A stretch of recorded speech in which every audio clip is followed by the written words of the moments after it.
Hello and welcome to this evening's edition of E-Prime. I am Daedran. Now, on the heels of Elephant Man's customs dispute, Rygin King says the process of returning home was relatively smooth for him. The artist returned to the island yesterday. This follows an earlier announcement that his UK and Africa tours were cut short due to the coronavirus. So the plane transit through Germany.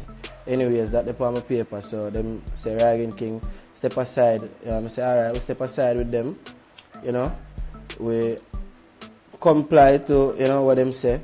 Them just give me one form and say if me feel a way, if I make sure I call a number here and if I stay out of the reach of, Rygin King is currently in self-quarantine at his home and says he will continue to work on his upcoming album, Dancehall Trap. As COVID-19 measures increase, dancehall entertainer Zaga has opted to assist with his new single dubbed New Hail.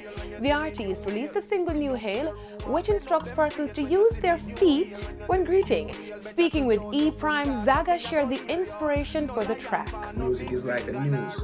So, poor people news as they would have said, isn't it? So we just put some information in it, because at the end of the day, we have to put some things that can help the people themselves. Even though we are doing it on a catchy melody, we have to make sure that this catchy melody and teach the people themselves.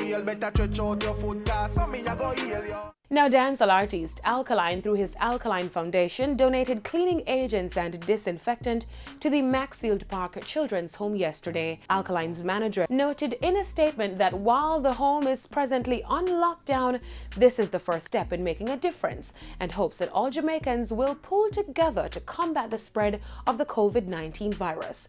The gesture follows the postponement of Alkaline's concert, New Rules.